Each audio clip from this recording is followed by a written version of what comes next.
D'une session à l'autre, les rapports de jury du CRPE se ressemblent. Les mêmes erreurs à l'écrit comme à l'oral. La bonne nouvelle, c'est qu'on peut toutes les anticiper. Moi, c'est Romain, je prépare des candidats au CRPE et je vous partage 3 erreurs à éviter absolument. Première erreur, et c'est de loin la plus coûteuse, préparer les oraux après les écrits. C'est le réflexe le plus répandu, toute l'énergie part dans l'admissibilité et on découvre l'oral dans l'urgence entre les résultats et les convocations. Et l'aisance devant un jury, ça ne se fabrique pas en 3 semaines, ça se construit sur des mois.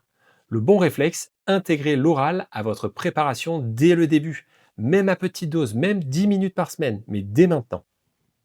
Deuxième erreur, donner le bon résultat sans montrer la démarche.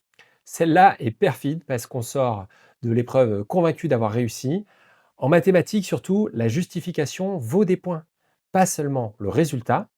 Un correcteur qui voit un nombre juste tomber du ciel ne peut pas valoriser un raisonnement qu'il ne lit pas. Et c'est logique, on recrute des futurs enseignants et votre futur métier sera d'expliquer comment on arrive à un résultat. Donc le bon réflexe, rédigez votre raisonnement même quand la réponse vous semble évidente, surtout quand elle vous paraît évidente. Troisième erreur, celle des oraux, réciter au lieu d'échanger. Un exposé appris par cœur, ça s'entend immédiatement. Et surtout, c'est une stratégie qui s'effondre dès la première relance du jury. Le jury ne cherche pas une restitution, il cherche un futur collègue capable de dialoguer. Autre chose, les questions du jury ne sont pas des pièges, elles testent votre capacité à réfléchir en direct. Reconnaître une limite et rebondir dessus est bien mieux valorisé qu'une défense rigide. Le bon réflexe, entraînez-vous à partir de plans, jamais de textes rédigés, et faites-vous poser des questions qui dérangent. Et puis, il y a les erreurs propres à chaque matière, celles que les correcteurs vont revenir tellement souvent qu'elles en deviennent prévisibles.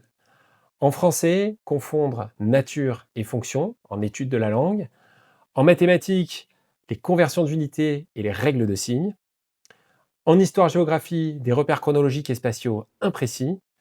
En sciences, un vocabulaire approximatif, masse et poids, énergie et force.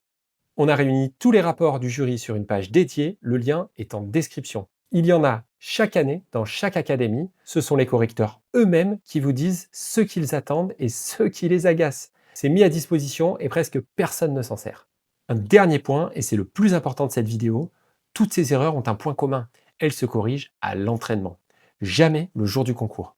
Le jour J, vous ne réfléchirez pas à votre gestion du temps ou à votre façon de justifier. Vous ferez ce que vous avez répété. Et c'est exactement à ça que servent les sujets blancs en conditions réelles, et c'est pour ça qu'on en fait autant chez Admicia. Un sujet blanc raté n'est pas un échec, c'est une information. Il vous dit précisément quoi travailler plusieurs semaines avant que ça compte. Dites-moi en commentaire laquelle de ces erreurs vous parle le plus, et je réponds à tout le monde. Et si vous voulez comprendre le CRPE et le métier de professeur des écoles, abonnez-vous.